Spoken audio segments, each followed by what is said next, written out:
Hello YouTube, it's Joanna Delilah. This video is all about bridal makeup. It's not a tutorial or a demo, there are thousands of those. This is more, it's aimed at makeup students, specifically my makeup students who are learning on the media makeup course with me. And it's more about everything else that goes alongside, itchy nose, everything else that goes alongside the makeup. So there's a lot more to it than just doing a pretty face. So I'm going to go through kind of the process and just a little chat about it. So some of the key points that you want to consider. The first one would be skincare. Vitally important in all aspects of makeup, but particularly wedding makeup. It's all about that beautiful glowing skin, isn't it? And wedding makeup, the actual occasion can give you a bit of a helping hand anyway, because all brides have just got that glow about them. They've got that aura about them. It's their happiest day of their life. Well, hopefully it is. Everyone that's there is there to support them and love them. They look wonderful. They've got an amazing dress on. They've had their hair done, their nails done. They've chosen their best jewelry. So everything, put my little necklace out, everything that goes alongside the makeup just lifts and builds up the makeup. So actually the makeup isn't necessarily that complicated as such, because you've got all of these other factors giving you that helping hand, and your bride is just gonna look gorgeous even if she had no makeup on. Everyone at the wedding is going to be, the first thing they'd say to her is, you look beautiful, you look stunning. So use that to your advantage and take a little bit of pressure off yourself as the makeup artist. Not to say you're going to do a slapdash job, but just relax a little bit. People put so much into wedding makeup and find it quite a scary thought, but remember all those other things that are there to complement your work as well. So skincare is everything, and one of the most important things to do is not try anything new on a bride on their wedding day. So at the trial, which usually would be around 6 to 8-ish weeks before the wedding, sometimes longer, it really depends on the bride, but let's say it's 6 weeks before, you'll have a chat about their normal skincare regime, and you want to advise them to look into a skincare regime that suits their skin. There are some amazing resources out there for skincare. Caroline Hiram's book, I should have had it here to show you actually, it's got a wonderful book called Skincare, that you could suggest that your clients might want to treat themselves to skincare book and start really investing in their skin. But I would say in the 6 weeks prior to the wedding, don't try anything major, because just in case. And some of the things in the Hiram's book, for example, can have a few tricky kind of, I would say, side effects, I suppose, where some of the acids or retinols that are great for long-term skincare have a little bit of a bumpy road getting into them, so you can result in like dry patches or even skin peeling or redness and things like that. So don't try anything major. Keep it simple, keep it gentle with the skincare, but you do want to recommend that a bride starts at least using a warm cloth to remove cleanser, so like a hot cloth cleanse twice a day, toner and moisturizer every day, and that in 6 weeks time, when you go to do the makeup for real, will have a good benefit to the skin and therefore your makeup. On the day, there are some nice products that work well excuse me that work well for helping to encourage that glow. One of them that I love is a really quite an old-fashioned product now. It's been going donkey's years, and it's called Beauty Flash Balm by Clarins. I don't know if they still even do it, but that gives a lovely glow. You use it as a makeup primer. And another great thing to have in your kit are face mists. So MAC Fix Plus, Pixie do a glow mist or a milky mist, which is more of a hydrating one. Face mists are brilliant for skincare, but also for helping your makeup stay fresh looking. So you would apply your skincare in the normal way, and then you can actually start as well with a mist. So you do your mist, do your skincare, do another mist, then start your makeup. And then once you've done your foundation base, you can do another fine spritz. What I would do for a wedding is do all my hydrating face mist, and then do the skin base, and then setting spray the skin base, and then move on to the rest of the face, and then setting spray again at the end. One thing to think of as well for bridal makeup is the order in which you do it. And so I always encourage my makeup students to do the eyes last, to do the skin first and the eyes last. And I know that some of you absolutely curse me blind for this, and you're like, God, no one does it like that anymore. Well, it's a shame that no one does it like that anymore. You'll see tutorials all over Instagram, fantastic makeup artists doing the most skillful looks, and they've got fallout all the way down here. And yes, of course, they're going to clean it up. The end result looks amazing. But what that will do on a wedding is that will just ruin the photographs. So think about that. Whenever there's a bride getting ready, they will be at least taking selfies, or their bridesmaids might be taking photos of them getting ready. Often there's a photographer there taking getting ready photos.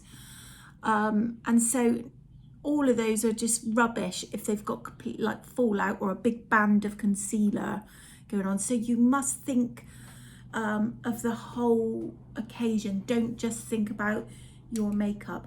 Also, they could be getting interrupted half the time. They could be called away to speak to someone or have some quick photos done. And again, you need them to be presentable as soon as you possibly can. So the way to do that is to do the skincare, and then to do the skin base, apply a little bit of blush. And then if the worst come to worst and she was called away early and came back and you had 10 minutes to finish her, you could do quite a natural look and maybe a bright lip, and you could save the day. So you always have to be thinking of a contingency plan. So you need to work efficiently and you need to work quickly, and yeah, don't just waste your time getting loads of fallout down, because it's unprofessional is what it is. So I'm waving about my pen is because I've got a little list of points I wanted to say. So that's my skincare. Take that one off the list. So at the trial, you want to allow probably a couple of hours for a bridal trial, and that's where you'll have a chat with the bride all about their skin, talk about the theme of the wedding, talk about the style of makeup that they like. It's really good to have a look at photos of them when they've had their makeup done and liked it, and also photos of them how they generally look. So ask them to send you some photos, even better if they can send you some pictures before you get on the trial, so you can start thinking about what type of work you're going to have to do. So at the trial, you would always have your face chart pad with you, or however you're going to do your notes. You always want to make notes. You can get digital apps. That's a bit high tech for me, so I can't recommend one. But there are apps that you can do face charts on and take notes on, or just straight into notes on your phone. Before you even do the trial, check the wedding date and the venue. There's no point turning up on the trial and then going, oh, it's June the 22nd, I'm booked that day. It's little things like that that you need to think about. Or, oh, you're getting married in Scotland and I'm from Bristol, and that's not going to work for me either. So check those things out before you get to the trial. And then in terms of the style of makeup you're going to do, obviously you'll try things on the day. There's nothing wrong with trying a couple of looks.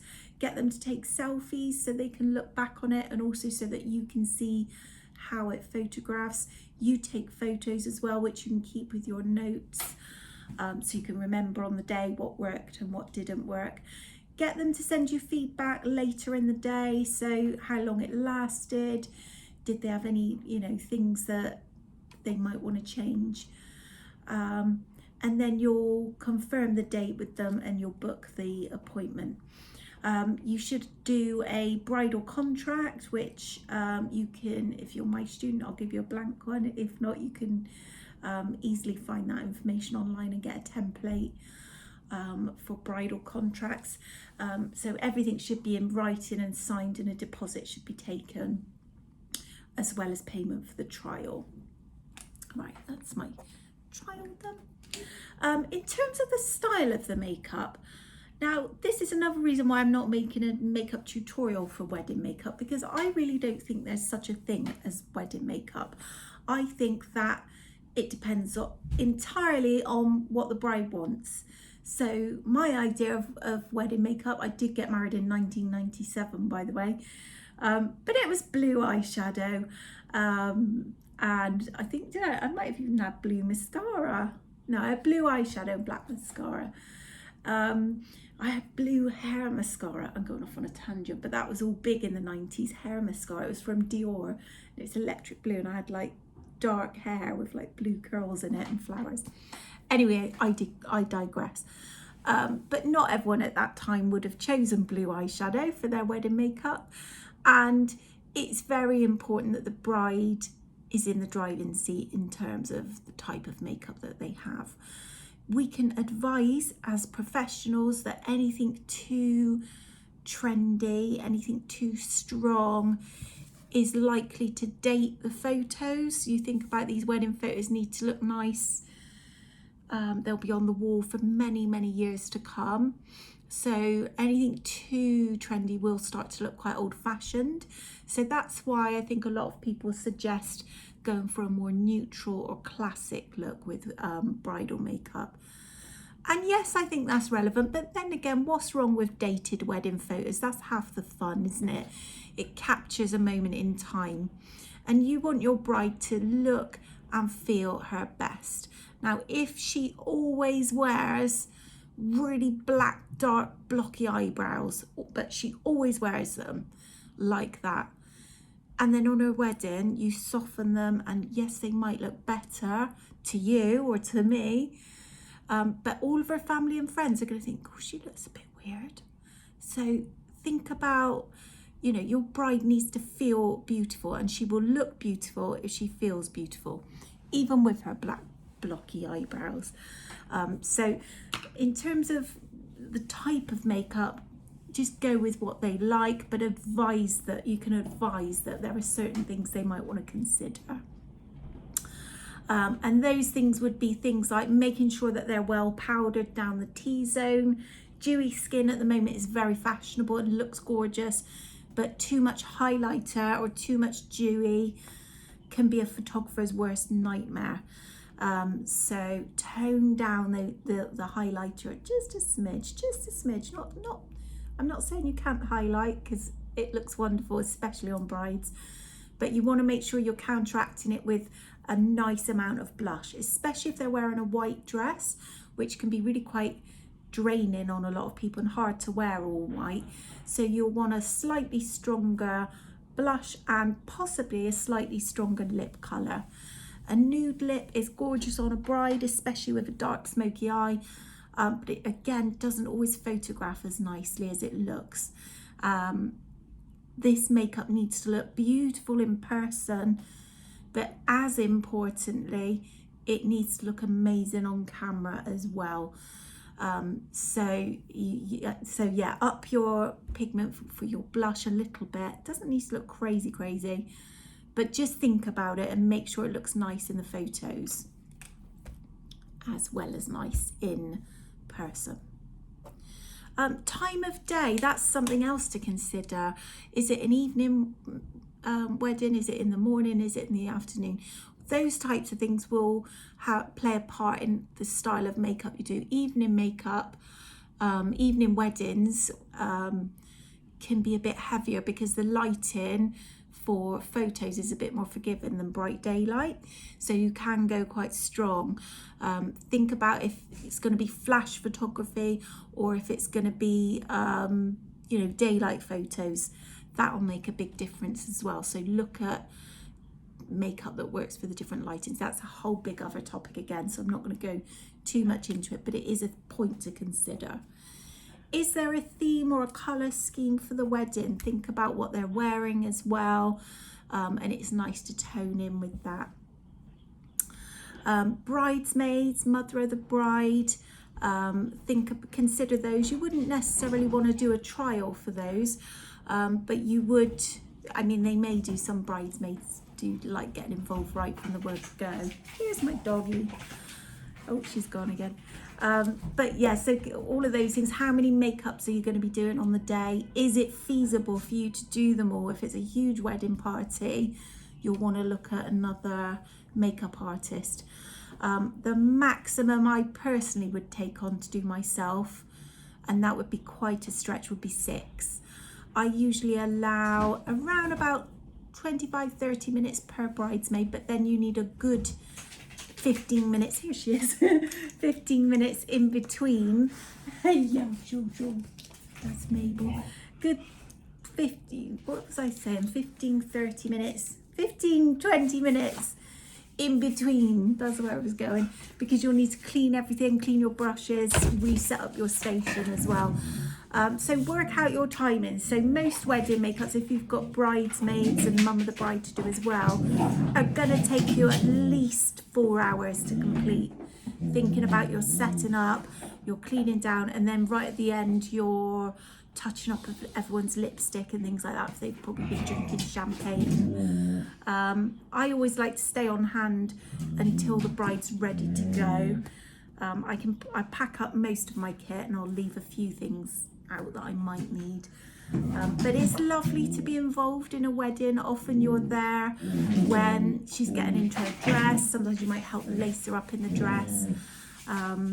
Always bring things like safety pins in your kit and little scissors. Those things come in handy as well for weddings, and you can often be a little lifesaver if you're like, I've got a safety pin, scissors, or whatever odds and ends you might need.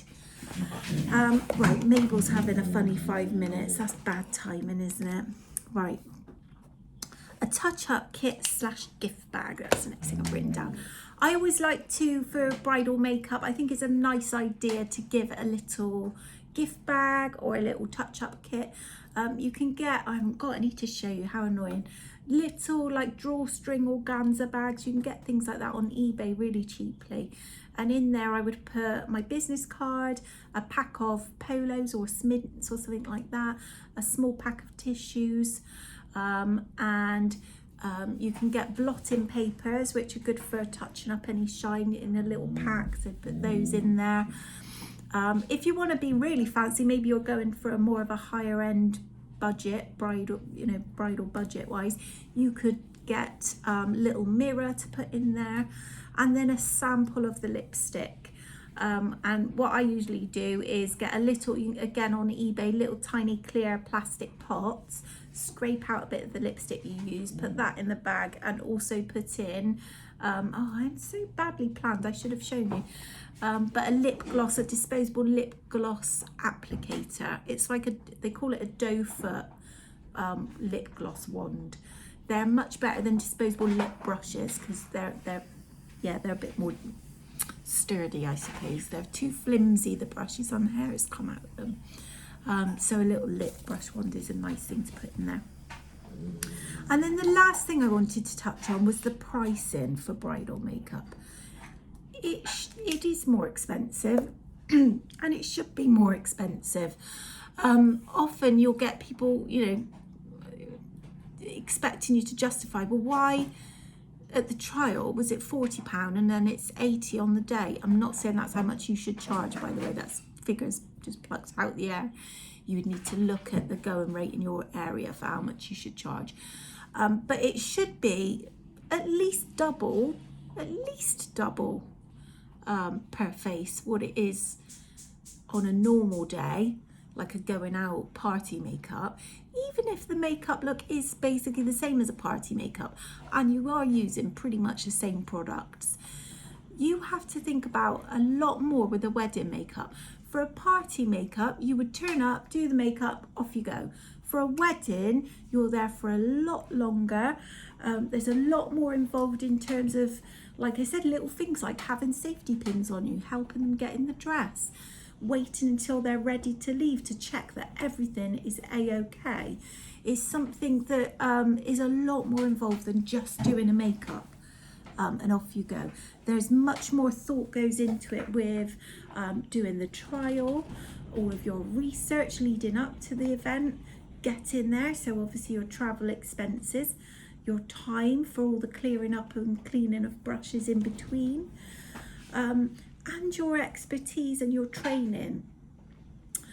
All of these things, you know, come at a cost. You're not going to work for free. So if you just turn up and charge, you know, your basic face rate, £35 or whatever it is, you're giving your time away for free and there's no profit in it. And what's the point?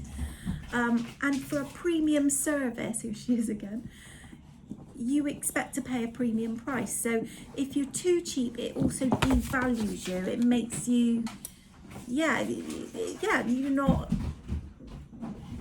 valuing yourself.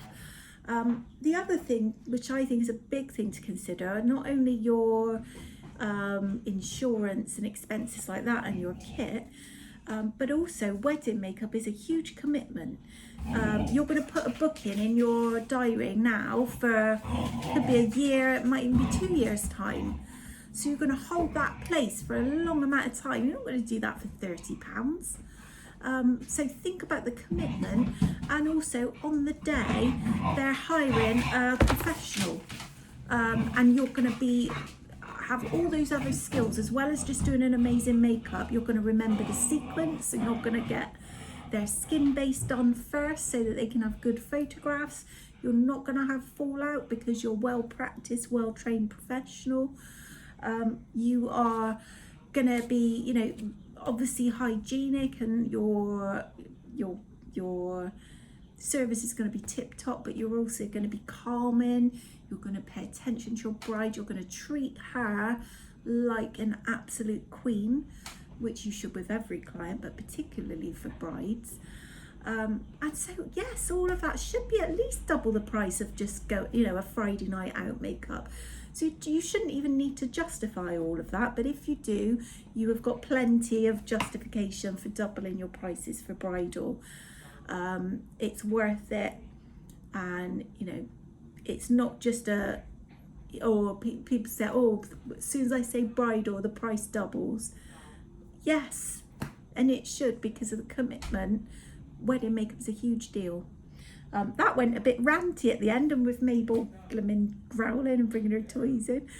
But that's that. So I hope this video was useful to you, and thank you for watching. Sorry, I went on a bit long there, but there we go, that's me. And take care, and I will see you soon.